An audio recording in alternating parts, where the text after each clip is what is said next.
Mobile கொஞ்சம் கீழே இருக்குங்க, அப்புறம் எடுத்துக்கலாம்.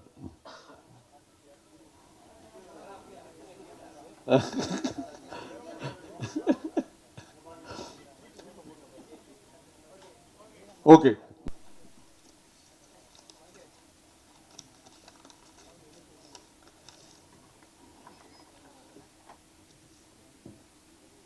நம்ம எல்லாருக்கும் நெருக்கமான படம் ஃப்ரெண்ட்ஸ். ஃப்ரெண்ட்ஸ்னாலே நம்மளுக்கு நினைவுக்கு வரும் நட்பு, சிரிப்பு, உணர்ச்சி. இந்த படத்தில் எத்தனை தடவை பார்த்தாலும் போர் அடிக்காது. இப்போது அதை 4K அட்மாஸில் இன்னும் அழகாக வெளி வந்திருக்கு. இந்த படத்தை உருவாக்கிய 4K அட்மாஸ் ப்ளஸ் அதர்ஸ் எல்லாருக்கும் நன்றி. இதே மாதிரி சப்போர்ட் பண்ணிவிட்டு இருக்கிற ரசிகர்கள் எல்லாருக்கும் நன்றி. தேங்க்யூ.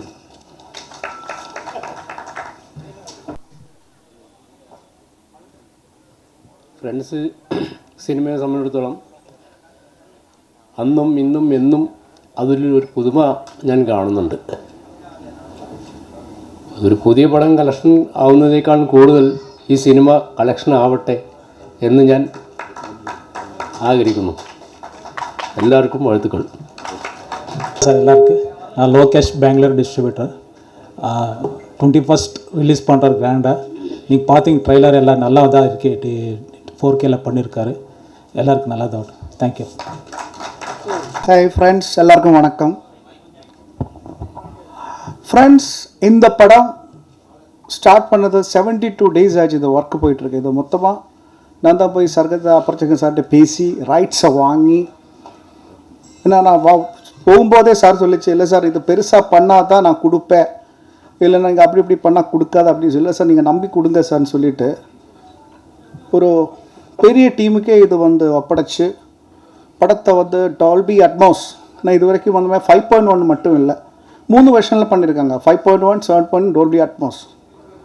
அந்த வெர்ஷனில் ஒவ்வொரு ஃப்ரேமுமே எடுத்து டிஏ பண்ணி கலர் கரெக்ஷன்ஸ் பண்ணி அந்த மியூசிக் ட்ராக்ஸ் எங்கேயுமே கட் ஆகுது இல்லை, நம்ம இது பண்ணியிருக்கோம்.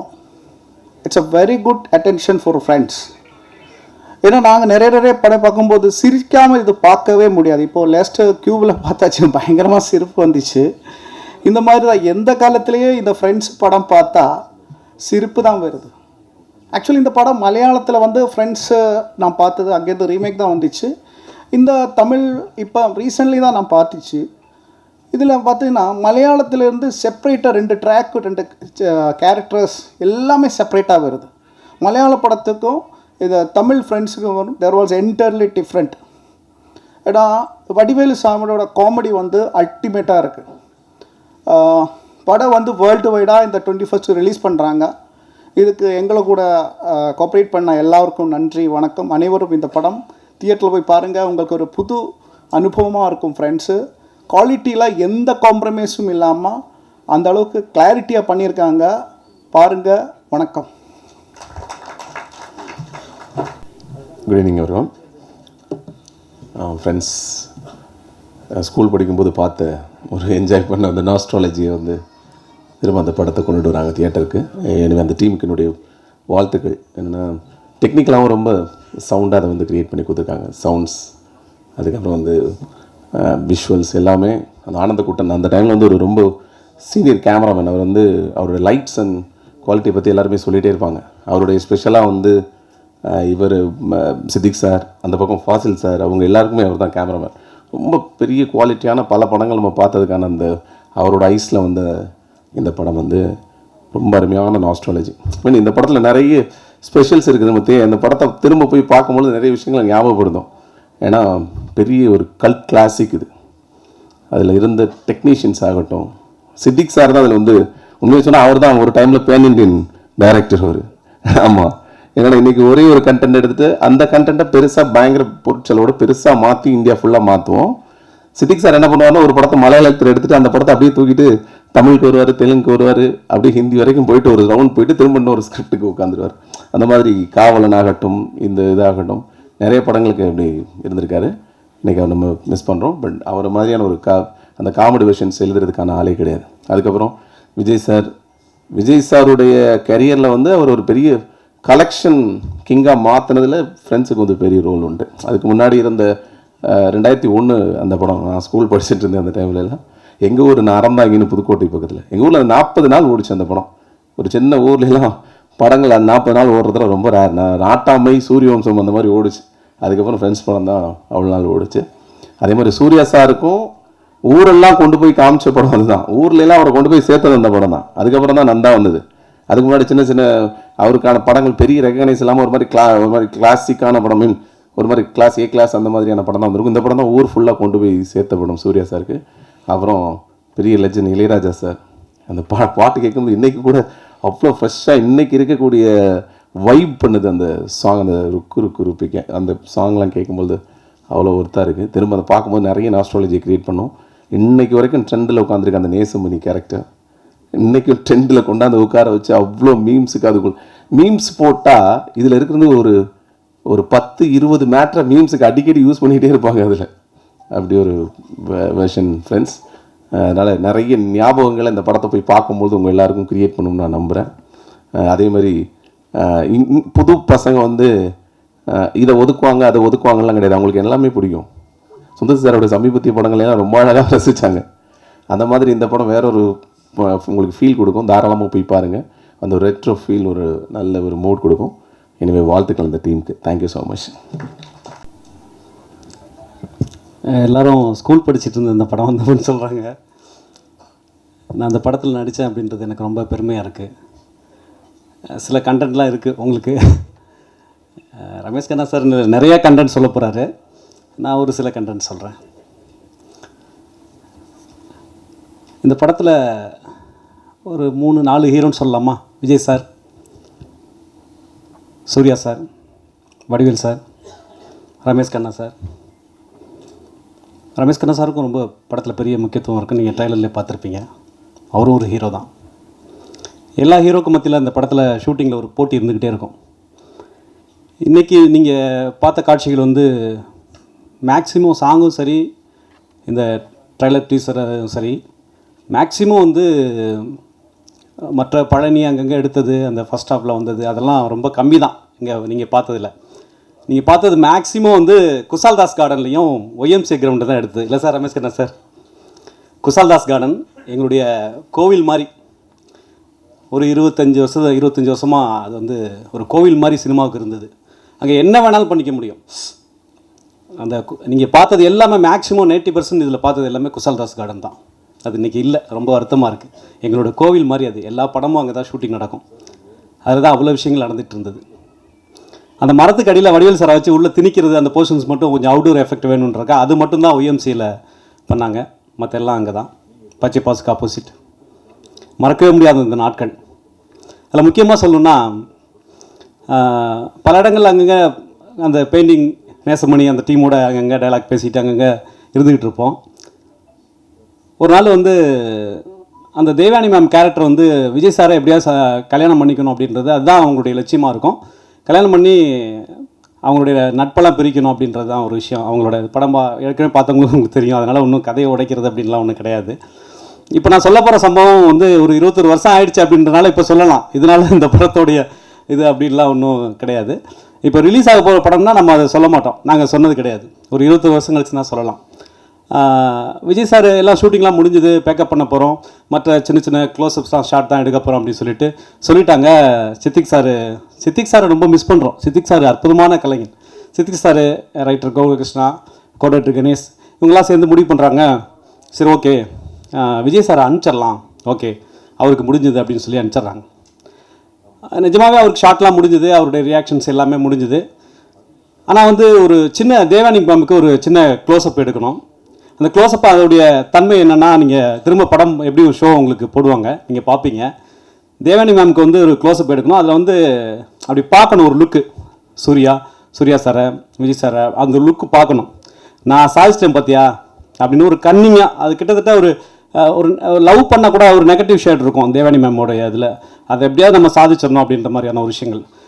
விஜய் சாரை நம்ம வந்து கல்யாணம் பண்ணணும், மற்ற ஃப்ரெண்ட்ஸ் எல்லாம் பிரிக்கணும், அது பர்டிகுலராக சூர்யா சார் பிரிக்கணும் அப்படின்ற மாதிரி ஒரு தன்மை தான் இருக்கும் அவங்கள்ட்ட அந்த கேரக்டரேஷனில்.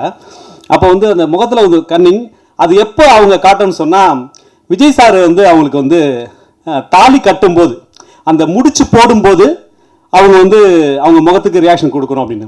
இப்போ விஜய் சார் இருக்கணும், அவர் இல்லை. தாலி கட்டுற காம்பினேஷன் சீன்ஸ்லாம் எடுத்துட்டாங்க, பட் அந்த க்ளோஸ்அப் ஒரு ரியாக்ஷன் கொடுக்கணும் அப்படின்றது சார் அனுப்பிச்சாச்சு. என்ன பண்ணுறதுன்னு தெரியல. சாருக்கு கல்யாண காட்சிகள் எல்லாம் முடிஞ்சுது. என்ன பண்ணலான்னு சொன்னால் யாராவது டூப் போடணும், என்ன பண்ணுறது, அது மேட்ச் ஆகணும் அப்படின்னு சொல்லிட்டு யாராவது டூப் போடணும்னு சொல்லிட்டு டூப் போடும்போது யாராவது ஒரு கை அந்த விஜய் சாரோட சட்டையை போட்டுட்டு தேவனி மேமுக்கு தாலி கட்டணும். அந்த கை மட்டும் தான் அந்த ஃப்ரேமில் வந்து கை மட்டும் தான் இருக்கணும். அவர் ஒரு ஷாட் பண்ணலாம் அப்படின்னு சொல்லிட்டு டக்குன்னு சித்திக் சார் என்னை கூப்பிட்டாரு. விஜய் சாரோட அவரோட சட்டையை கொடுங்க, இவரை பக்கத்தில் மணவரையில் உட்கார வைங்க அப்படின்னு சொல்லிட்டு சொன்னாங்க. ஸோ நீங்கள் ஏற்கனவே பார்த்த அந்த அந்த அந்த தாலி கட்டுற அந்த முடிச்சு போடுறது வந்து அது வந்து மணவரையில் பக்கத்தில் உட்காந்துருப்பேன். நான் தெரிய மாட்டேன், என்னுடைய கரங்கள் மட்டுமே தெரியும். நான் டூப் போட்டேன், எங்கள் ஃப்ரெண்டாக நினச்சிட்டு இருந்தேன். இதில் என்ன தேங்க்யூ சார். இதில் என்ன ஒரு லாஜிக் விஷயம் அப்படின்னா, நான் வந்து அவங்க சூர்யா சாரை பார்க்கணும், விஜய் சாரை பார்க்கணும், நான் சாச்சிட்டேன் பார்த்தியா அப்படின்னு சொல்லி அவங்க ஒரு மாதிரி கன்னிங்காக பார்க்கும்போது சூர்யா சாரை காட்டணும். இப்போ என்ன ஒரு விஷயம் அப்படின்னு சொன்னால், சூர்யா சாரை காட்டும்போது இங்கே காம்பினேஷனில் கல்யாணத்துக்கு அச்சதை போட்டதில் சூர்யா சாருக்கு பக்கத்தில் நான் நின்றுட்டு இருப்பேன். லாஜிக்காக வந்து எப்படி இருந்திருப்பேன். அப்போ வந்து என்ன அவாய்ட் பண்ணிவிட்டு சூர்யா சார் ஒரு பக்கத்தில் இருக்க ஃப்ரெண்ட்ஸ் வந்து என்ன அவாய்ட் பண்ணிவிட்டு காமிக்க முடியாது. அப்போது எடிட்டிங்கில் தான் அது சரி பண்ணாங்க. அது டிஆர் சேகர் சாருடைய தலைமையில் மற்ற நண்பர்கள் அவங்களாம் எடிட் பண்ணாங்க. எனக்கு பர்டிகுலராக அந்த பேர் டக்குன்னு ஞாபகத்தில் வரல. எடிட்டிங்கில் தான் அதை சரி பண்ணாங்க. எனக்கு அங்கே அந்த சின்ன லாஜிக் விஷயங்கள்லாம் இருந்தது. ஸோ அப்போ வந்து பக்கத்தில் இருந்தவங்க சொன்னாங்க, அப்போ தான் பாரதி படம் நடித்து முடிச்சுட்டு வந்திருந்தேன். பாரதி படம் ஞானராஜசேகரன் ஐஏஎஸ் அவங்க பண்ண பாரதி படம். அதில் வந்து தேவயானி மேமோடைய மகளுக்கு நான் நிஜமாவே படத்தில் வந்து தாலி கட்டுவேன்.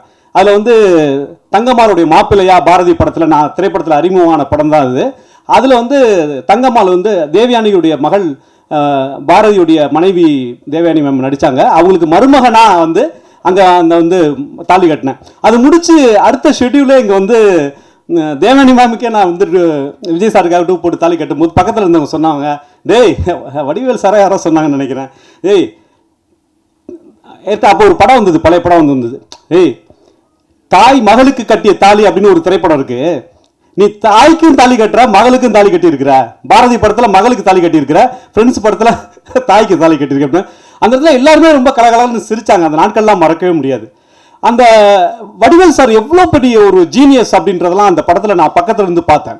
அவர் அற்புதமான டயலாக் ரைட்டர். வடிவேல் சார் வந்து ரொம்ப அற்புதமான, அதாவது யாரை தூக்கி சாப்பிடுவான்ற மாதிரி ஒரு பயங்கரமான போட்டி இருக்கும். ஃப்ரெண்ட்ஸ் படத்தோட அந்த குசால்தாசன் கார்டனில் அந்த ஷூட்டிங்கில் அது முன்னாடி முடிக்கிற வரைக்கும் விஜய் சார் சூர்யா சார் இவங்க தான் நடிச்சிருப்பாங்க.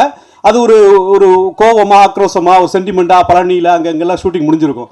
ஆனால் இந்த நேசமணி ட்ராக்கு, இந்த சென்னை பர்சன்ஸ், இந்த திருமணம், இந்த விஷயங்கள்லாம் பார்த்தீங்கன்னா யாருக்கு போட்டி அப்படின்னு விஜய் சாரை தாண்டி நம்ம நின்னுறணும் அப்படின்ற மாதிரி சூர்யா சாருக்கு ஒரு போட்டி இருக்கும். சூர்யா சார் எங்கே ஸ்கோர் பண்ணிடுவார் அப்படின்னு விஜய் சாருக்கு ஒரு விஷயங்கள் இருக்கும். ஒவ்வொருத்தருமே பெரிய பெரிய ஜாம்பவான்கள், பெரிய அவர் எஸ்எஸ்சியோடைய வாரிசு, இவர் சிவகுமார் சாரோட வாரிசு. இதுக்கடையில் ரமேஷ் கண்ணா சார் அவரு பூந்து ஒரு பக்கம் ஸ்கோர் பண்ணுவார். ஒரு பக்கம் வந்து எல்லாத்தையும் அடிச்சு உடைக்கிற மாதிரி வடிவேல் சார் அவரு வந்து பாத்தீங்கன்னா எப்ப என்ன பண்றாருன்னே தெரியாது. சின்ன சின்ன அசைவுல சின்ன டைலாக்ல எதையாவது ஒன்று சும்மா இருக்கும்போது சொல்லிடுவாரு. அப்படி சும்மா இருக்கும்போது சொன்னதுதான் இன்னைக்கு வந்து தமிழ்நாடு மட்டும் இல்ல உலகம் முழுக்க இருக்க தமிழர்கள் வந்து ஏதாவது ஒரு விஷயம் பேசணும் அப்படின்னு சொன்னா நீ ஆணியே புடுங்க வேணாம் அப்படின்னு சொல்ற ஒரு விஷயம் இருக்கு இல்லையா, அது வந்து கை தட்டு தட்டிக்கலாம். நீ ஆணியே புடுங்க வேணாம் அப்படின்னு சொல்லி வடிவேல் சார் சொன்ன அந்த விஷயம் தான் இன்னைக்கு வந்து எல்லாமே இன்னைக்கு இல்லை. இன்னைக்கு அந்த படம் இதில் தான் வந்திருக்கு அப்படின்னு தெரியாத தலைமுறையெல்லாம் இப்போ தெரிஞ்சுக்க போகுது ரீரிலீஸில். ஓ இந்த டைலாக் இதில் தான் வந்துச்சா, இதில் தான் ஃபர்ஸ்ட் டைம் வந்துச்சா, வடிவேல் சார் தான் அதை பேசினாரா அப்படின்ற மாதிரி இன்னைக்கு தலைமுறை தெரிஞ்சுக்க போகுது. அந்த ஆணியே பிடுங்கவன வந்து படத்தில் டைலாக் பேப்பரில் டைலாக் கிடையவே கிடையாது. ரமேஷ் கண்ணா சார் இங்கே அவர் மட்டும் தான் இங்கே இருக்காரு, அதனால் அவருக்கு தெரியும், மற்ற அந்த ஸ்பாட்டில் இருந்த எல்லாருக்குமே தெரியும். அது வந்து எல்லாரும் அவங்க ஆர்டிஸ்ட்டுக்கு ஒரு ஆக்டிவிட்டிஸ் டேரக்டர் கொடுத்துட்டாரு. அந்த பெயிண்ட் அடிக்கிறது, அங்கங்கே பெயிண்ட் அடிக்கிறது அப்படின்ற ஒரு விஷயம் சூர்யா சார் யதார்த்தமாக கேட்காரு. இங்கே என்னோட ஆக்டிவிட்டிஸ் என்ன அப்படின்னு டேரக்டர் கேட்குறாரு. கேட்கும்போது டேரக்டர்கிட்ட கேட்குறாரு சூர்யா சார் என்னோட ஆக்டிவிட்டிஸ் என்ன அப்படின்னு சூர்யா சார் யதார்த்தமாக கேட்கும்போது வடிவேல் சார் அந்த ரிஹர்சல் பார்த்துட்டு இருக்கும்போது விளையாட்டாக சொன்ன வார்த்தை தான், விளையாட்டாக சொன்னதான், நீயே பிடுங்க வேணாம் அப்படின்னு விளையாட்டாக ஜாலியாக ஃப்ரெண்ட்ஸ், உண்மையிலே ஃப்ரெண்ட்ஸாக தான் நாங்கள் இருந்தோம். நாங்கள் Vijay sir, Suriya sir, Vadivel sir, Ramesh Kanna sir, Charlie எல்லாருமே ஒரு ஃப்ரெண்ட்ஸாக தான் இருந்தோம். அப்போ நான் என்ன பண்ணுறதுன்னு சூர்யா சார் கேட்கும்போது இந்த ஷாட்டில் நான் என்ன பண்ணலாம் அப்படின்னு மாதிரி ஸ்பெஷலாக கேட்டு பண்ணுவாங்க. ஏன்னா அவங்க ஸ்கோர் பண்ணிடுவாங்க, இவங்க ஸ்கோர் பண்ணிடுவாங்கன்னு சொல்லிட்டு இதில் அவங்களுக்கு ஒரு டயலாக் இருக்கும்போது நான் என்ன பண்ணலான்னு போட்டி இருக்கும் ஒருத்தருக்குள்ளே இல்லையா. அதனால சூர்யா சார் கேட்கும்போது வடிவேல் சார் யதார்த்தமாக சொன்னது அந்த ரிகர்ஸை பார்த்துட்டு இருக்கும்போது, சித்திக் சாருக்கு தமிழ் தெரியுமே தவிர ரொம்ப டீப்பாக தெரியாது. இந்த ஆணியாக பிடுங்க வேணான்னொன்னே எல்லாரும் சுற்றி இருக்கவங்க நிஜமாக சிரிச்சிட்டாங்க. எல்லாரும் சிரிச்சிட்டாங்கன்னா அப்போ டயலாக் என்ன மீனிங் அப்படின்னு சொல்லி கோகுலகிருஷ்ணா அவங்க கோஆர்டினேட்டர் கணேஷ் சாரை கூப்பிட்டு கேட்கும்போது இல்லை அவர் சும்மா கிண்டல் பண்ணுறக்கா சொன்னார். இல்லை கிண்டல் பண்ணுங்க, இல்லை அது வேணாம், நம்ம சீனுக்கு போகலாம்னு சொன்னேன். சித்திக் சார் சொல்லிட்டாரு இல்லை கண்டிப்பாக வந்து இந்த டயலாக் இந்த படத்தில் வைக்கிறோம், ஆணியை பிடுங்க வேணான்னு. எனக்கு அதை ரிசீவ் பண்ண முடியல. ஆனால் எல்லாரும் சிரிச்சிட்டாங்க. எனக்கு அது டீப்பாக தமிழ் தெரியலனா கூட எல்லாரும் சிரிச்சிட்டாங்க. கண்டிப்பாக அதை வைக்கணும். அதுதான் பார்த்தீங்கன்னா இன்றைக்கி ஆணியே பிடுங்குவானான்னு உலகம் முழுக்க இருக்க தமிழர்கள் எல்லாரும் அவங்கவுங்க அன்றாடம் பயன்படுத்துகிற வார்த்தைகள். அன்றைக்கி வடிவேல் சார், வடிவேல்ன்ற ஒரு ஜாம்பவான், வடிவேல்ன்ற ஒரு ஜீனியஸ் உருவாக்கின அந்த ஒரு விதத்தை தான் ஆணியே பிடுங்குவானான்றது. நிறைய விஷயம் அந்த மாதிரி அப்ரெண்டிஸ் அப்படின்னு ரெண்டுக்கான வித்தியாசங்கள் அவர் வந்து சொல்லி அவங்கள வந்து ஒரு வந்து பயிற்சி நிலையில் இருக்கவங்க தானே, பெயிண்ட் அடிக்க தெரியாதுல்ல, அதுக்காக சொல்லி அதுக்கான ஆங்கில வார்த்தையை சொல்லி சொல்லுங்க திட்டுங்க அப்படின்ற மாதிரி சித்திக் சார் சொல்கிறாரு. இது வடிவேல் சார் பொதுவாகவே வந்து ஒரு ஃபன்னாக தான் பேசுவார். அவர் சரியான உச்சரிப்பு இங்கிலீஷ் அவர் உச்சரிச்சிட்டாருன்னா அவர் காமெடி ஆர்டிஸ்ட் கிடையாது இல்லை. அதனால வேணும்னே வந்து ரிகர்ஸை பார்க்கும்போது அதை மாற்றி சொன்னார். அப்ரெண்டிஸ்ன்றதை மாற்றி அவர் வந்து ஃபன்னாக சொல்லணும்னே சொன்னார். சொன்னோன்னே இல்லை நான் தப்பாக சொல்லிட்டேன், கரெக்டாக சொல்கிறேன், இப்போ டேக் போகலாம்னு. இல்லை டேக்கு ஓகே, நீங்கள் தப்பாக சொன்னது தான் காமெடி அப்படின்னு. இது மாதிரி அந்த படத்தில் சொல்கிறதுக்கு நிறைய விஷயங்கள் இருக்குது. அந்த ஸ்பாட்டில் ஸ்லாப்ஸ்டிக் காமெடி அந்த ஸ்பாட்டில் கிரியேட் ஆன விஷயங்கள் இருக்கு இல்லைங்களா. அது ஒட்டுமொத்த பேப்பரில் சித்திக் சார் அங்கேருந்து எழுதிட்டு வந்தது, அதுக்கு முன்னாடி பண்ணது, அந்த விஷயங்கள்லாம் எல்லாம் தூக்கி போட்டுட்டு அந்த இடத்துல ஒரு மேஜிக் கிரியேட் ஆனச்சு பாருங்க. அந்த மேஜிக் தான் அந்த ஷூட்டிங் ஸ்பாட்டில் எல்லாரும் நான் பண்ணணும் நீ பண்ணணும்னு போட்டு எல்லா நடிகர்களும் பண்ணணும்னு ஒரு மேஜிக் கிரியேட் ஆச்சுல்ல. அதுதான் அந்த ஃப்ரெண்ட்ஸ் படத்தோட காமெடியாக இருந்தது. கரணம் தப்புனா மரணம், இது யார் ஹீரோ அப்படின்ற மாதிரிலாம் அப்படிலாம் பயங்கரமாக போட்டி இருக்கும். சில இடங்கள்லாம் வந்து வடிவேலு சார் தென்னர அடிச்சிருவார், மற்ற ஆர்டிஸ்ட்லாம் எல்லாரும் தென்னர அடிச்சிருவார், பயங்கரமாக ஸ்கோர் பண்ணிடுவார். அந்த மாதிரியான விஷயங்கள் இருக்குது. இதில் விஜய் சார் விழுந்து சிரிக்கிற மாதிரி இருக்குல்ல, அது ஆக்சுவலி வந்து கேமரா ரெடி, அது வந்து ஆக்ஷன் சொல்லி சிரிச்சது கிடையாது. விஜய் சார் சிரிக்கிற மாதிரி வடிவேல் வந்து அந்த இதில் விழுந்துருவார், அந்த கரியில் விழுந்து சிரிக்கிற மாதிரி இருக்குல்ல, அந்த விஜய் சார் நிஜமாவே உட்காந்து சிரிச்சுக்கிட்டு இருந்தார். கேமராமேன் வந்து அதை கேப்சர் பண்ணார், அவ்வளோதான்.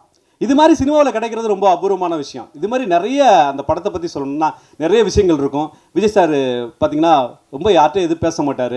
அவர் மைண்ட்லேயே வந்து அந்த டான்ஸ் ரிகர்சல் எல்லாமே வந்து மைண்ட்லேயே பார்த்துட்டே இருப்பார். எல்லாரும் அவர்கிட்ட காலைல போய் வணக்கம் வைக்கும்போது திரும்பி வணக்கம் வைக்க மாட்டார், ஏன் அப்படி இருக்கிறாரு அப்படின்லாம் பேசுவாங்க.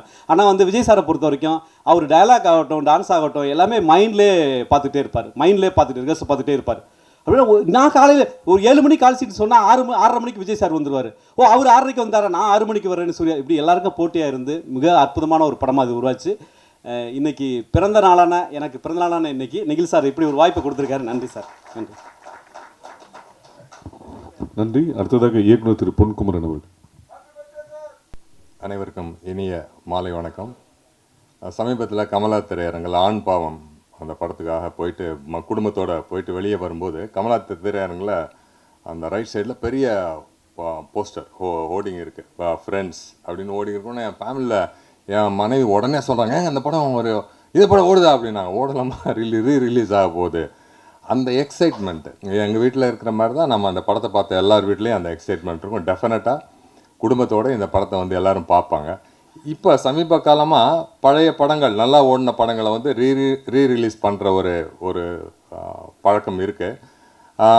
இந்த படத்தில் நிச்சயமாக ஒரு வித்தியாசம் என்னென்னா, டெக்னிக்கலாக இந்த படத்தை வந்து ரொம்ப நல்லா அதை புது குவாலிட்டிக்கு அதை எடுத்துகிட்டு வந்திருக்காங்க. கண்டென்ட் எப்போவுமே சிரிப்போம், ஆனால் அதை நம்ம ஒரு நிறைய செலவு பண்ணி திரையரங்கத்தில் போய் அந்த ஒரு 2.5 மணி நேரம் உட்காரும்போது காட்சியாக ஓசையாக அது நல்ல தரமாக கிடைக்கிறதுக்கு மிஸ்டர் வினோத் ஜெயின் செஞ்ச முயற்சி, அவங்களோட டீம் செய்த முயற்சிக்கு ரொம்ப நன்றி. பொதுவாகவே அவர்கிட்ட அந்த ஒரு குணம் உண்டு. நான் வந்து கன்னடத்தில் படம் பண்ணிவிட்டு தமிழில் படம் பண்ணுறதுக்காக கதையை சொல்லிகிட்டு இருக்கிற போது அவரை போய் பார்த்தேன்.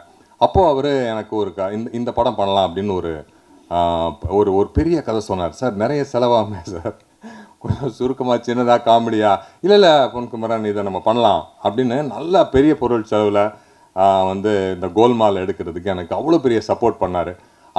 அதே சப்போர்ட்ஸை அதே பண செலவை பண்ணி நேரத்தை செலவு பண்ணி தரமான படத்தை திருப்பியும் எடுத்துகிட்டு வந்திருக்கீங்க வினோத் சார்.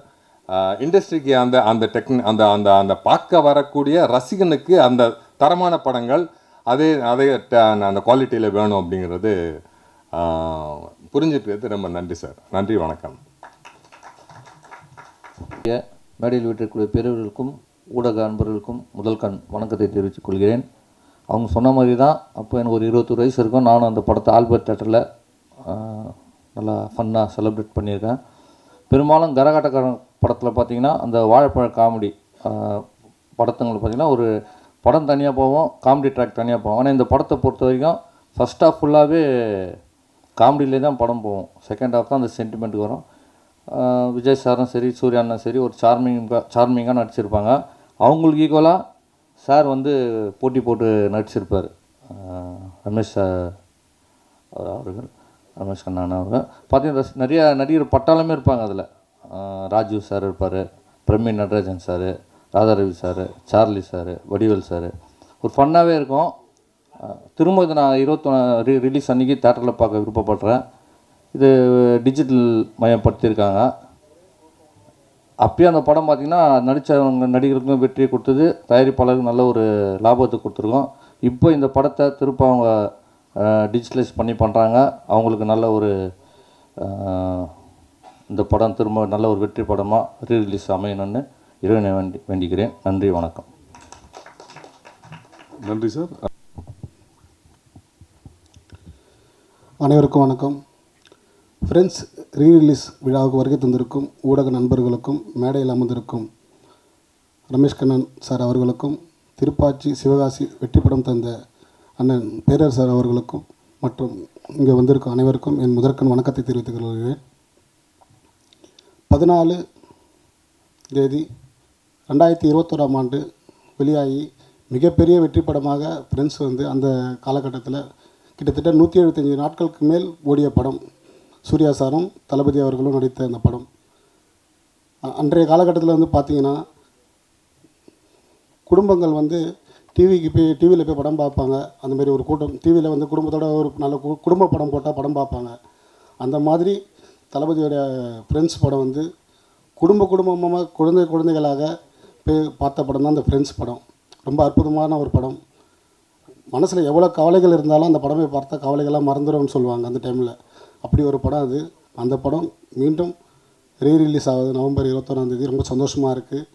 இன்றைய காலகட்டத்தில் அந்த படம் மிக சிறப்பாக கில்லி ரீரிலீஸ் எப்படி மிகப்பெரிய வெற்றி படமாக அமைஞ்சதோ அதே போல் இந்த ஃப்ரெண்ட்ஸ் படம் மிகப்பெரிய வெற்றி படமாக அமையும் என்பது இந்த நேரத்தில் மனமார்ந்த நன்றி தெரிவிச்சுக்கிறேன்.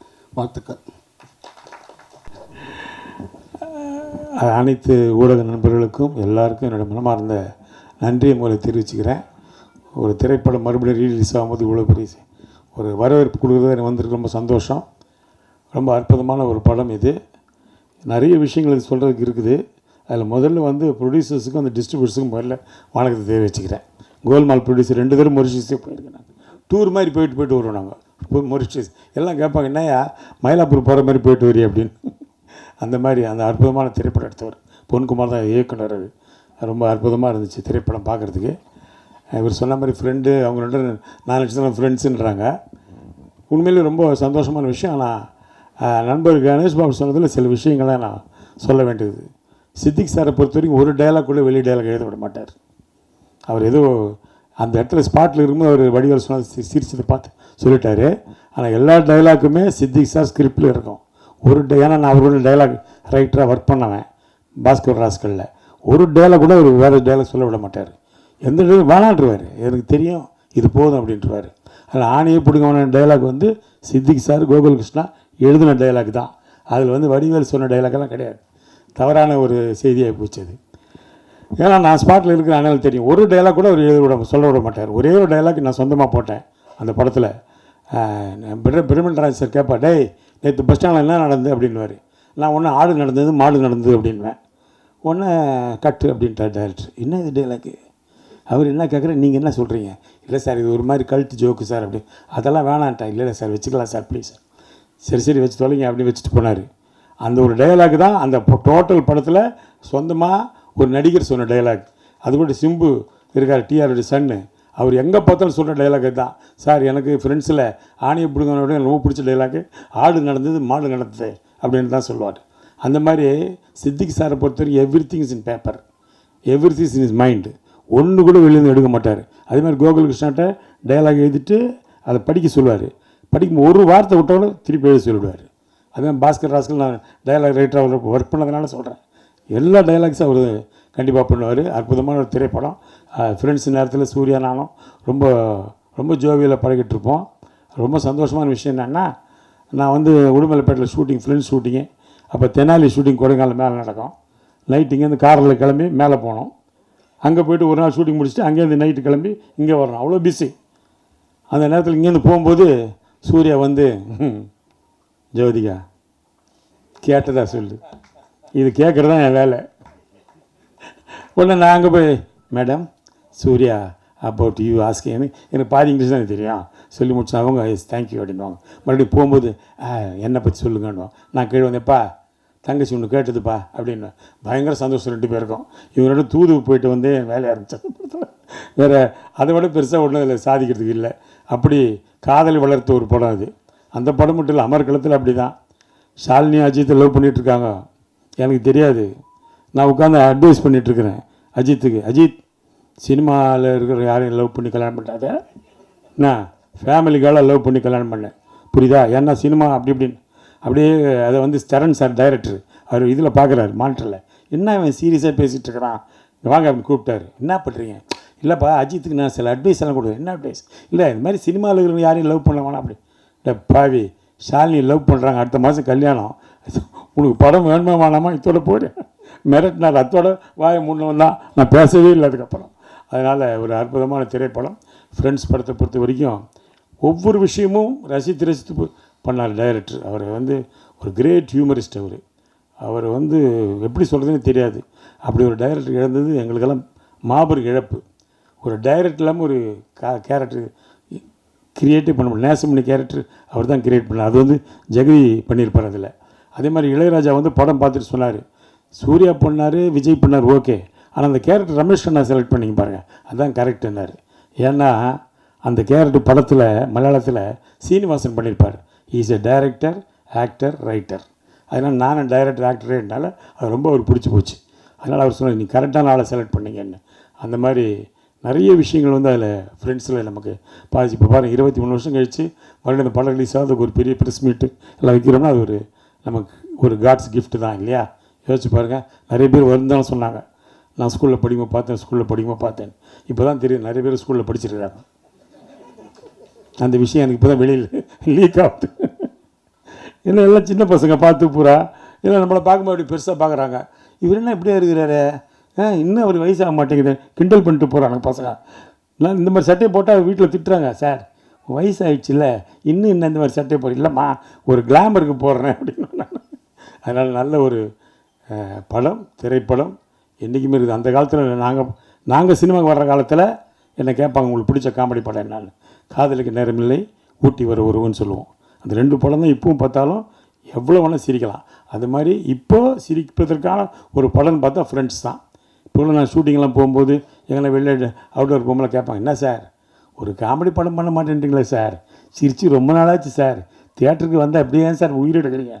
நான் சொன்னேன், அப்படி தான்ப்பா ஆகிப்போச்சு, மாறி போச்சு. ஏன் சார் நீங்கள் டைரக்ட் பண்ணக்கூடாதுன்னாங்க. நான் சொன்னேன், டைரக்ட் பண்ணலாம், ஆனால் டைரக்ட் பண்ணலாம் இந்த காலத்தில் ட்ரக்கு விற்கணும், இல்லைன்னா துப்பாக்கி புதுசாக கண்டுபிடிக்கணும், இது பண்ணால் தான் கதை பண்ண முடியும். அப்படி ஆகிடுச்சு. இப்போது நல்ல ஒரு கதை, சென்டிமெண்ட்டு, சிரிப்புன்றதெல்லாம் கிடையவே கிடையாது. அதனால் இந்த படம் நிச்சயமாக தியேட்டரில் பெரிய லெவலில் போகணுன்னு இறைவனை வேண்டுகிறேன். நன்றி, வணக்கம். உடைக்கிற சீன் இருக்கு இல்லையா, அந்த சீனில் கடிகாரம் உடைச்ச உடனே விஜயோ சூர்யாவோ சிரிச்சிடுவாங்க, அவ்வளோதான். அது மறுபடியும் அசெம்பிள் பண்ணுறதுக்கு கிட்டத்தட்ட ஒரு 1/2 hour ஆகும். மறுபடியும் எடுத்து மறுபடியும் ரெடி பண்ணி போட்டோன்னே ஐயோ பிடிக்கலன்னா டம்மல் உடஞ்சோன்னு சிரிச்சிடுவாங்க. இப்போ கூட படம் பார்த்திங்கன்னா விஜயும் சூர்யாவும் அப்படி திரும்பி நின்று சிரிச்சிட்ருப்பாங்க பார்க்குறதுக்கு. அதனால் அந்த படம் அந்த ஷாட்டுக்கு அவ்வளோ நேரம். அதே மாதிரி வடிவேலுக்கு தலையில் சுற்றி போட்ட ஷாட் அது இருக்கும். அப்படி அது ஒரு சாஃப்ட் ஃபுட்டு தான், தலையில் போட்டால் வலிக்கும், லைட்டாக போட்டாலும் வலிக்கும்ல. டைரக்டர் டைலாக் ஆகிட்டார் கோகுல்கிருஷ்ணா, நடு மண்டல் நச்சுன்னு போட்டான்னு. அது நடு மண்டல் விட மாட்டேங்குது, இங்கே விழுது. அவன் வடிவேல் கேட்குறான், டேய் என்னடா வேணுன்ட்டே பண்ண, டேய் நானா பண்ணுறேன், அது தானே அப்படி உழுதுப்பா, அது சாஃப்ட் வுட்டு வெயிட்டானால் டக்குன்னு போவோம், இது சைடில் போகுது. அது மாதிரி நடந்தது. அதேமாதிரி விஜய் சார் வந்து ரொம்ப அற்புதமாக பழகுவார். அந்த இதில் ஷூட்டிங் வர்ற வரைக்கும் எங்களுக்கு தெரியாது. நம்மளாம் போய் முதல்ல டைலாக்கெல்லாம் கேட்டுக்கிட்டு அப்படி பண்ணிவிட்டு இப்படி பண்ணிவிட்டு என்னமோ அதை ப்ரிப்பேர்லாம் பண்ணிகிட்ருப்போம்ல. அவர் அதெல்லாம் பண்ண முடியும், சைலண்ட்டாக இருப்பார். வந்து ஸ்பாட்டில் நடித்தார்னா அற்புதமாக நடிச்சுட்டு போயிடுவார். அது எப்படி தான் அவருக்கு வருதோ தெரியல. அவர் அந்த பான் கிஃப்ட்டுன்னு நினைக்கிறேன் அவருக்கு. அதே மாதிரி ஆமாம், பான் கிஃப்ட் அவருக்கு. அதே மாதிரி டப்பிங் கூட சரி, நான் போனால் ஒரு டப்பிங் வந்து ஒரு லூப் வந்து ஒரு 4 தடவை பேசுவேன். ஆனால் அவர் அப்படி இல்லை, ஒரே தடவை பார்ப்பார், கரெக்டாக பேசுவார் டப்பிங்கை. அவர் எக்ஸ்ட்ரானரி ஆர்டிஸ்ட் டப்பிங். அவர் எனக்கு தெரிஞ்ச நடிகர்கள் சிவாஜி கணேசன் மட்டும் தான் அப்படி பேசியிருக்காரு. அவர் மட்டும்தான் ஒரு தடவை போட்டுட்டு அப்படி பார்த்தாருன்னு வச்சுங்களேன், போடுறா ரீலன்னுவார், போட்டால் படைப்பாடலாம் போட்டார்னா ஒரே டைம் தான் கரெக்டாக பேசுவார். அது மாதிரி விஜய் அவ்வளோ அற்புதமான ஒரு நடிகர், அற்புதமான கேரக்டர். அதே மாதிரி ஒரு பந்தாலாம் கிடையாது, எங்களோட ஜாலியாக உட்காந்து பேசுவார், சந்தோஷமாக இருப்பார். எந்த இடத்துலையும் நான் ஒரு ஹீரோ, நீ காமெடி அப்படிலாம் பழக மாட்டார். ரொம்ப அற்புதமான ஒரு பழக்கம். அது தேவயானி மேடத்தை போய் சொன்னோம்னா, ரொம்ப முதல்ல ஜோதிகா தான் போட்டாங்க அந்த கேரக்டரில், அப்புறம் சிம்ரனை போட்டாங்க, எல்லாம் போயிடுச்சு. அப்புறம் தேவயானி தான் நடித்தாங்க. ஏன்னா அவங்களுக்கு ஒரு லக் இருக்குது, அவங்க எந்த படம் நடித்தாலும் சூப்பர் ஹிட். காதல் கோட்டையில் ஆரம்பித்து ஃப்ரெண்ட்ஸ் வரைக்கும் எல்லா படமும் நடித்த படம்லாம் ஹிட்டு. அதனால் ரொம்ப அவங்களும் இந்த படத்தில் பெரிய பங்காயிட்டிருக்கு. அந்த கோபம் படுற சீன்லாம் இந்த பாட்டு பார்த்துருப்பீங்கள, அந்த டென்ஷன், அந்த சாங்கை, அதெல்லாம் ரொம்ப அற்புதமாக பண்ணியிருப்பாங்க. அவங்களுக்கு என்னுடைய வாழ்த்துக்களை தெரிவிக்கிறேன். நன்றி.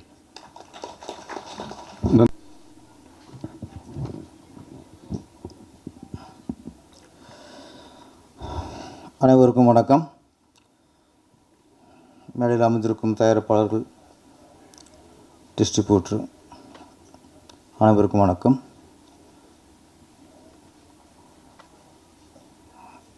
நடிகர் சூர்யா சார்பாக வந்திருக்கும் ரசிமன்றத்தை சேர்ந்த ஆரியராஜா அவர்களுக்கும், தளபதி விஜய் சார்பாக வந்திருக்கும்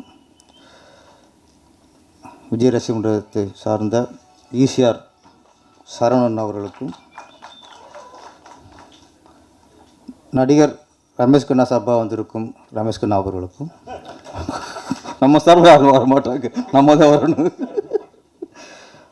ஆனால் ரமேஷ் கண்ணா சாரை பற்றி நிறைய ரகசியங்கள் பற்றி எனக்கு தெரியுது. நடிக்க போன இடத்துல நடிக்காமல் மற்றவெல்லாம் பார்த்துருக்காரு. சூர்யாவுடைய லவ்வுக்கு ஹெல்ப் பண்ணியிருக்கிறாரு.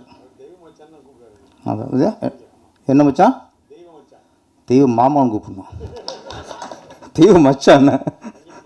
ஓ அப்படி.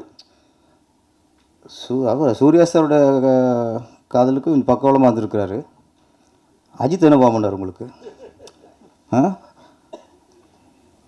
அவருக்கு எகேஸ்ட் வந்திருக்கீங்க, அந்த லவ்வை கட் பண்ண பார்த்துருக்கீங்க.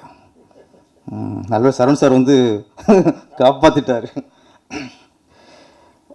அதனால தான் சூர்யா சார் உங்களுக்கு ஃப்ரெண்ட்ஸ்னு இங்கே கூட போட்டுக்க நினைக்கிறேன். சூர்யா சார் விஜய் சார் நடித்த படம் ஃபஸ்ட்டு நேருக்கு நேர். ஆனால் அதில் ஃபுல்லாக எதிர்முகமாக இருப்பாங்க. கடைசி வரைக்கும் 2 பேருக்கும் மோதல் தான், எளிமையாகவே இருப்பாங்க. ஃப்ரெண்ட்ஸில் நல்ல ஒரு நண்பர்கள், இணைபிரியா நண்பர்கள். ஃப்ரெண்ட்ஸ் வந்து நீங்கள் சொன்னீங்க ஸ்கூல் படிக்கும்போது பார்த்தேன்ட்டு. நான் காலேஜ் படிக்கும்போது பார்த்தேன். எதுக்கு சொன்னால், நான் காலேஜ் படித்தேன்னு தெரியணும்ல, அதுக்காக. நம்ம படித்தாலும் ஒத்துக்க மாட்டாங்க, இந்த மாதிரி நேரத்தில் நம்ம பதிவு பண்ணிக்கிறோம். காலேஜ் ஒரு ஃபஸ்ட் இயர் தான், அப்போ தட்டி விட்டாங்க.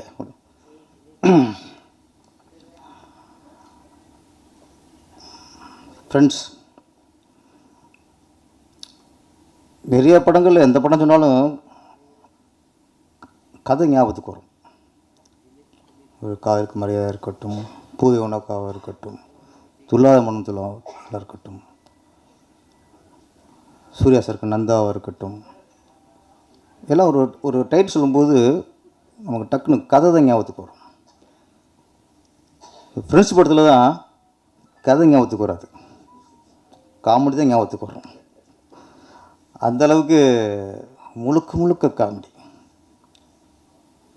என்னை பொறுத்த வரைக்கும் சித்திக் சார்லாம் மிகப்பெரிய இயக்குனர். நம்ம ஆக்ஷன் படம் எடுத்து ஈஸியாக எடுத்துடலாம், ஒரு லவ் ஸ்டோரி ஈஸியாக எடுத்துடலாம், முழுக்க சென்டிமெண்ட் எடுத்து மக்கள்லாம் அழ வச்சிடலாம். அதெல்லாம் ஒரு டைரக்டர் ஈஸியாக பண்ணிடலாம். இந்த காமெடி எடுக்கிறதுக்குள்ள அது ரொம்ப கஷ்டம் சார்.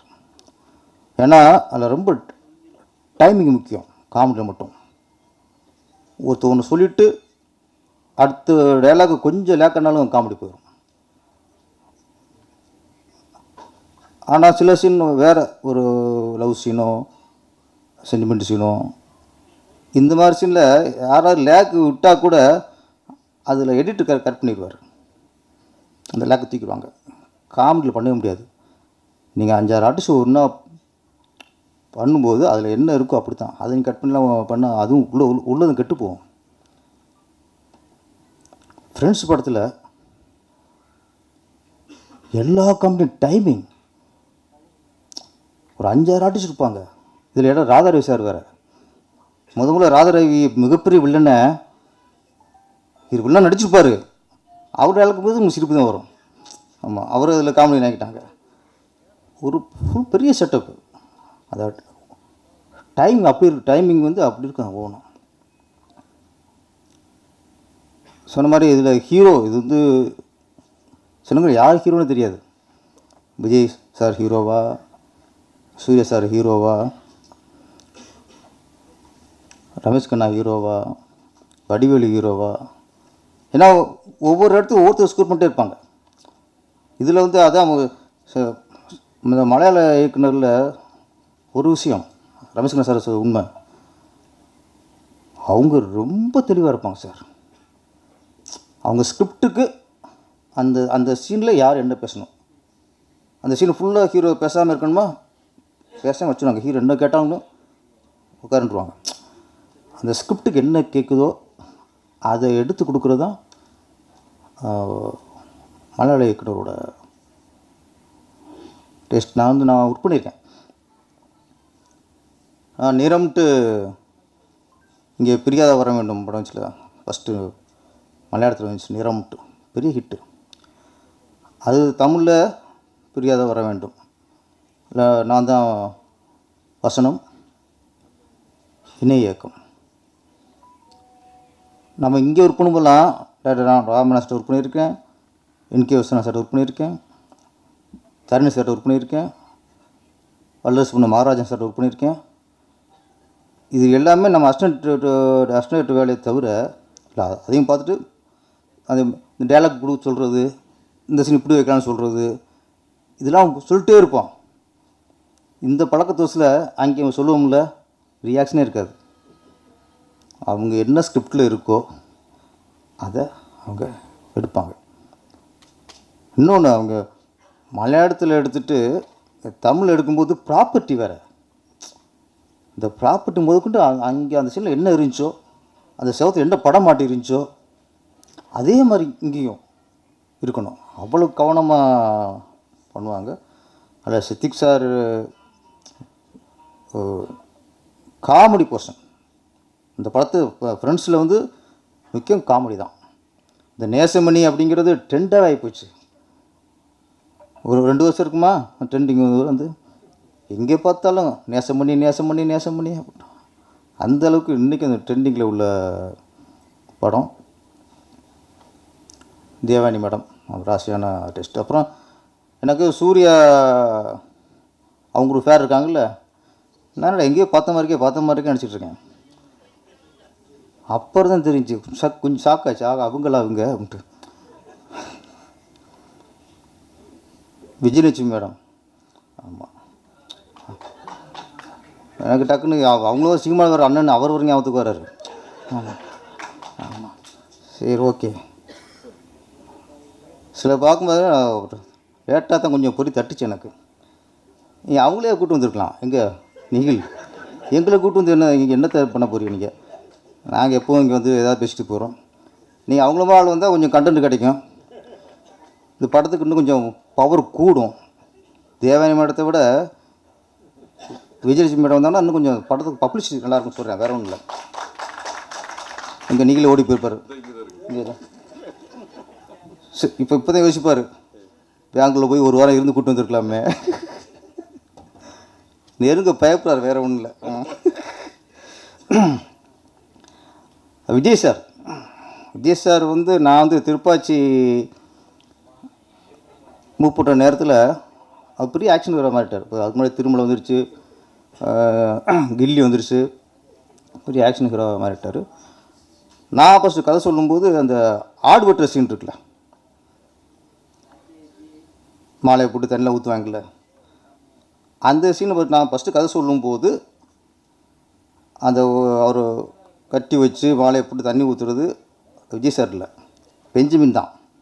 நான் காமெடியன், அவரை கட்டி வச்சு இது மாலையை போட்டு தண்ணியை ஊற்றி என்னெல்லாம் பண்ணலாம். ஃபஸ்ட்டு சொல்லி கதை ஓகே ஆயிடுச்சு.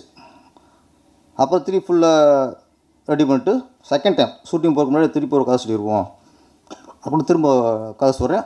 அப்பவும் இந்த பஞ்சம்னு வச்சு சொல்லிட்டேன். கதை ஃபுல்லாக கேட்டார், ஓகே அப்படின்ட்டார். நீங்கள் சொன்ன மாதிரியே எடுத்துட்டிங்கன்னா படம் ஹிட்டு அப்படின்னார். ஒரு இக்கு வைப்பாங்கள்ல, கதை நல்லா இருக்குன்னு சொல்ல, கதை நல்லாயிருக்கு, நீங்கள் சொன்ன மாதிரி எடுத்துகிட்டு ஹிட்டு. அப்புறம் ஒரு சின்ன அப்படியே தயக்கத்தோடு கேட்டார், சின்ன செக்ஷன், என்ன சார் அப்படின்னேன். அந்த ஆடு வெட்டுற சீனில் பெஞ்சமினுக்கு பதிலாக, அப்போ பெஞ்சமின் அந்த காமெடினுக்கு பதிலாக அதை நானே பண்ணிடலாமா அப்படின்னாரு. எனக்கு ஃபஸ்ட்டு ஒரு இது இருந்துச்சு, இப்போ பெரிய ஆக்ஷன் ஹீரோ காமெடி ஒன்றும்போது மக்கள் ரசிப்பாங்க. சரி, இவர் பெரிய இப்போ ஆக்ஷன் ஹீரோவாக இருக்கார், மாஸாக இருக்கார், இப்போ போய் கழுத்தில் மாலையை போட்டு தண்ணியை ஊற்றி அருவா விட்டுருது, அவர் ஒத்துக்குவாரா ஃபஸ்ட்டு அப்படிங்கிற தயக்கத்தில் பண்ணியிருந்தேன். ஒரு கேட்டவங்க எனக்கும் ஹாப்பியாக போச்சு. ஓகே சார், நீங்கள் நல்லாயிருக்கும் சார் அப்படின்ட்டு திருப்பி அது மட்டும்தான். அப்புறம் பெஞ்சமினை பின்னாடி நிற்க வச்சுட்டு இவரை கட்டி வச்சு மஞ்சத்தெல்லாம் ஊற்றணும். ஆத்தா சம்மதம் சொல்லுதாத்தா அப்படின்னு. அதனால் ஒரு ஃபஸ்ட்டாக ஒரு ஒர்க் அவுட் ஆச்சு. ஏன்னா ஒரு விஜய் சார் நம்ம இன்றைக்கி பெரிய ஒரு கமர்ஷியல் ஹீரோவாக பார்க்குறோம். ஆனால் அவருக்குள்ளே நிறைய காமெடி சென்ஸ் ரொம்ப ஜாஸ்தி ஆகிட்டு. அப்படி என்னோடய திருப்பாச்சியம் இருக்கட்டும், சிவகாசியாக இருக்கட்டும், ஃபஸ்ட் ஹாஃப் ஃபுல்லாக ஹியூமராக தான் கொண்டு போயிருப்போம், செகண்ட் ஹாஃப் தான் ஆக்ஷன்லாம் சென்டிமெண்ட்லாம் இருக்கும். அப்படி விஜய் சார் வந்து ரொம்ப காமெடியில் பண்ணக்கூடியவர். அதே மாதிரி சூர்யா சார், ஒரு ஹீரோவுக்குள்ளே அந்த காமெடி சென்ஸு இருந்தாலே அவங்க எப்போ நிரந்தர ஹீரோ ஆயிடுவாங்க, லாங் டைம் ட்ராவல் ஆக முடியும். சும்மா முறைச்சிக்கிட்டு சும்மா அடிச்சுக்கிட்டு லவ் பண்ணிட்டு மட்டும் இருந்தால் அது ஒரு சீசன் அப்படியே முடிச்சு போகும். சூர்யா சார் எங்கன்னா பிதாமகன் கலைக்கிருப்பார். அந்த சுறுசுறுப்பு, அந்த அந்த டைலாக் டெலிவரி, அந்த சாங்கில் சிமுனனோட அந்த டான்ஸு, அப்போ சூர்யா சாருக்குள்ளே இவ்வளோ ஒரு ஹியூமர் இருக்கா, நகைச்சுவாக பண்ண முடியுமாங்கிற இது பிதாமகனில் அவர் நிரூபிச்சிட்டார். அதே மாதிரி முன்னாடி ரஜினி சார் பில்லா காலி ஜானி விரைச்சிட்டே இருப்பார். அது தில்லு முன்னு ஒரு படம் பாரதி சார், அதில் ஃபஸ்ட்டு நகைச்சுவை பண்ணார். அப்புறம் தம்பிக்கு இந்த ஊர், இந்த பாம்பு சீன், இதெல்லாம் பண்ணதுக்கப்புறம் ஒரு ஃபேமிலிக்கு எல்லோரும் பிடிச்ச ஹீரோவாக மாறிடுவாங்க. தான் ஒரு கதாநாயகன் காதல் சென்டிமெண்ட் சண்டையோடு அந்த அவளுக்கு ஹியூமர் பண்ணுற ஒரு இருந்துச்சுன்னா ஃபேமிலிக்கு பிடிச்ச ஒரு ஹீரோவாக மாறிடுவாங்க. கமல்ஹாசன் சொல்லவே தேவையில்லை, அவர் எல்லாத்துலேயும் பின்னி படம் எடுப்பார். அது மாதிரி இந்த ஃப்ரெண்ட்ஸ் படம் வடிவேல் மட்டும் இல்லை, ரமேஷ் கண்ணாவும் ஈக்குவல் காமெடி பண்ணவர். ஆமாம், இவர் கணேஷ் பாபு சொன்னார்ல, தேவானிக்கு நான் தான் தாலி கட்டுன்ட்டு, அந்த உங்கள் படையப்போல காமெடி இருக்கும். ஆமாம், ரஜினி சொல்லுவார், மாப்பிள்ளை யார் அப்படின்னா, அவர் தான் மாப்பிள்ளை, போட்டுக்க சட்டை ஏன் சட்டை பாருல. அது மாதிரி தேவானுக்கு மாப்பிள்ளை விஜய் தான், தாலி கட்டின நான்ட்டார் கணேஷ் பாபு. ஆமாம் ஆமாம், ராஜகுமார்னு கொஞ்சம் இது போட்டு வைக்கணும், ரொம்ப முக்கியமான கேட்பார் இப்போ அவர். ஓகே, கணேஷ் பாபுக்கு பிறந்தநாள் வாழ்த்துக்கள். ஆமாம், வர கோவா ஃபெஸ்டிவலில் அவர் கூட குறும்படம் இடம்பெறுது, அது வாழ்த்துக்கள். ஃப்ரெண்ட்ஸ் ரீரிலீஸ் இப்போ வந்து உங்களுக்கு படங்கள் ரிலீஸ் பண்ணுறதே பெரிய விஷயமா இருக்குது. புதுப்படம் ரிலீஸ் பண்ணுறதே பெரிய சவாலாக இருக்குது. இப்போ ரீரிலீஸ்க்கு அப்படிங்கும்போது அது பெரிய விஷயம். அது எங்கேனா இப்போலாம் படம் ரீரிலீஸ் பண்ணுறதுன்னா அதுக்கான ஒர்த்து இருக்கணும். அதுக்கான ஒர்த்து இருக்க படத்தை தான் ரிலீஸ் பண்ண முடியும். அதுக்கான ஒர்த்து ஃப்ரெண்ட்ஸ் படம் கண்டிப்பாக அந்த ஒர்த்து இருக்குது. இன்னொன்று இப்போ உள்ள காலகட்டத்துக்கு சார் சொன்ன மாதிரி, ரமேஷ்குமார் சார் சொன்ன மாதிரி வன்முறை, துப்பாக்கி சவுண்டாக இருக்குது. இப்போ ஒரு ரிலீஃபாக ஒரு படம் மக்களுக்கு தேவைப்படுது. இது வேறு செய்திகள் வேறு, அங்கே குண்டு வெடிச்சிட்டாங்க, 14 பேர் இறந்துட்டாங்க. இப்போ பார்த்தா மெக்காவுக்கு போனதில் நம்ம இந்திய முஸ்லீம்கள் 41 பேர் 42 அவங்க அந்த செய்தி கேட்டால் அது வகிருங்குது. இந்த மாதிரி நமக்கு இந்த செய்திகள் இது கேட்டு ஒரு இருக்கும்போது சில படங்கள் தான் நம்மளுக்கு தேட்டருக்கு போனால் ரிலீஃபாக இருக்கணும். அதுக்கு அப்படி ரிலீஃப் தர படம் தான் இந்த ஃப்ரெண்ட்ஸு. ரிலீஸ் அப்போ எந்த அளவுக்கு வெற்றி அடைஞ்சதோ அதே மாதிரி இந்த ரீரிலீஸ்லேயும் மிகப்பெரிய வெற்றி அடையணும். நன்றி, வணக்கம்.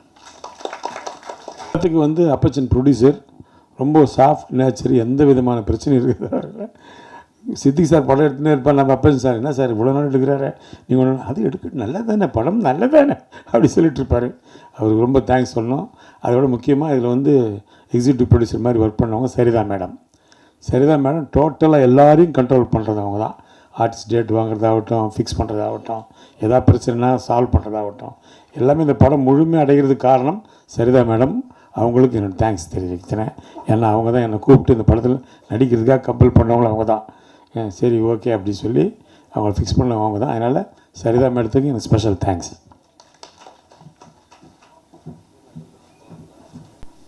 விஜயலட்சுமி மேடத்தை சொல்லிக்கிருக்கோம். அவங்க வயசுக்கு சரிதா மேடம் நல்ல சரோஜா மேடம் நடிக்கலை. ஓகே, சரோஜா மேடத்தை ரொம்ப காலத்துக்கு அப்புறம் நடிக்க வச்சோம் நான் தான். ஆதம் இல்லை தெரிஞ்சுக்க. சொல்லுங்கள். ஹீரோனா நான் வெளியே அனுப்பிச்சிடுவாங்க 2 படத்தோட. காமெடியில் நிறைய படம் நடிக்கலாம், ஏன் கெடுக்குறீங்க? அது நல்லா இருக்கிறது பிடிக்கலையா உங்களுக்கு? பையன் என்ன ஏன்னா இப்படி பண்ணுறீங்க? அனைவருக்கும் நன்றி, வணக்கம்.